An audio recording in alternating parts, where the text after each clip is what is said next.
संस्कृत पढ़ने वाले, इसके अलावा जन जन तक संस्कृत को पहुंचाने वाले प्रोफेसर से भी इस विषय को लेकर बातचीत करेंगे।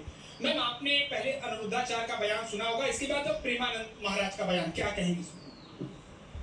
देखिए, जहाँ तक हमारा भारतीय समाज, भारतीय सनातन धर्म की बात है, यहाँ पर महिलाओं को एक अलग सम्मान, गौरव प्राप्त है। महिला को हम पूजते हैं, नदियों को स्त्री रूप में हम पूजते हैं, और हमारे यहाँ की जो परंपरा है वो महिलाओं को विशेष दर्जा प्राप्त है, विशेष अधिकार प्राप्त है, आज से नहीं वर्षों वर्षों से।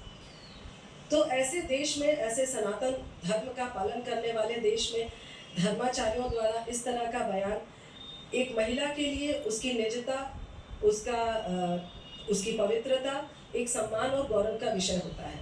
इसलिए किसी इस तरह के जो आक्षेप है या इस तरह के जो वक्तव्य हैं उसको जन सामान्य के लिए प्रयोग करना बिल्कुल गलत है।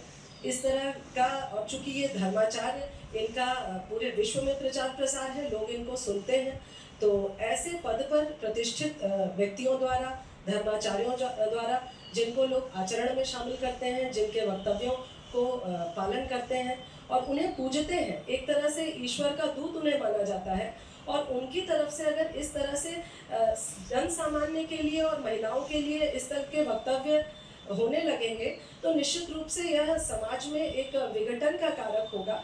महिलाओं के मन में एक तरह का जो उनका आत्मसम्मान है वह, या जो गौरव है, वो कहीं ना कहीं क्षीण होगा। व्यासपीठ से अगर ऐसी बातें कही जाती है तो निश्चित ही एक बड़े तबके पर इसका असर पड़ता है, और देखिए कि ये कहा भी जा रहा है कि कहीं ना कहीं ऐसे बयान विघटन का कारण भी बन सकते हैं। आप क्या कहेंगी? मैं मैम की बात से सहमत हूँ। मैम ने जो भी कहा, जो भी वक्तव्य उन्होंने कि स्त्री को एक नारी के रूप में जो भी कहा है, मैं उससे सहमत हूँ। लेकिन जैसा प्रश्न मेरे सामने आया है कि जिसमें जो एक पवित्रता और अपवित्रता की जो बात कही गई है, तो सबसे पहले पवित्रता की परिभाषा क्या है, एक इसका यहाँ पर पूरी तरीके से क्लियर होना ज़रूरी है। यहाँ पे कहा गया केवल 4 या 5 ही स्त्रियाँ बची हुई हैं, तो उस कंडीशन में अगर हम देखते हैं तो अपवित्रता कैसे है, और वो जो 4 स्त्रियां ही बची हैं, और अगर 100 का हम रेशियो लेते हैं तो जो 96 स्त्रियां, उन्होंने अपवित्रता किसके साथ खोई है, वो दूसरा व्यक्ति कौन है? तो क्या यहाँ उसकी पवित्रता और अपवित्रता का प्रश्न नहीं उठता? तो पहले तो यही पे एक प्रश्न आ जाता है।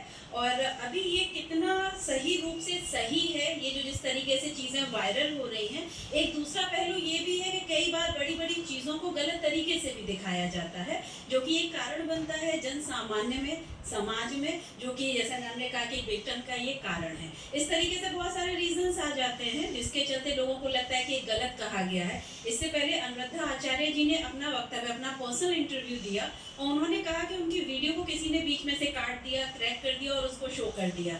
मेरा ऐसा कहना गलत था। तो पहला तो प्रश्न यही आता है कि इस तरीके की बातें आती कहाँ से हैं? जैसे मैम ने कहा कि स्त्रियों को पूजते हैं, उनका सम्मान करते हैं, तो उस देश में ऐसी बात करना अपने आप में एक बड़ा प्रश्न है। एक विषय ये भी है कि इनके व्यासपीठ से अच्छी भी बातें आती हैं, ऐसा नहीं है, लेकिन जब आप इस तरह के शब्दों का प्रयोग करते हैं तो स्वाभाविक है कि एक वर्ग को इससे ठेस पहुंचेगा।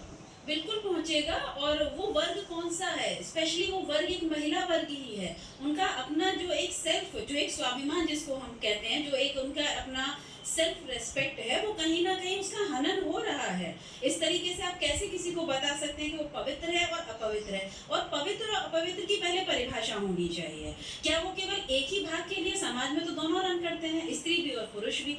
तो क्या ये पवित्रता का जो नारा है वो केवल स्त्रियों के लिए है, और आप इसमें क्या डिफाइन करना चाहते हैं? मैम, आपने भी सुना होगा या आपके परिचित भी इन लोगों को सुनते होंगे, अनिरुद्धाचार्य हुए, प्रेमानंद जी महाराज हुए। आपको लगता है कि इस प्रकार से ऐसे कह देना चाहिए, क्योंकि अपनी एक मर्यादा भी होती है? देखिए, ऐसा है ना कि समाज को दिशा देने वाला ही अगर ऐसा वक्तव्य देता हो तो ये अफसोस की बात है।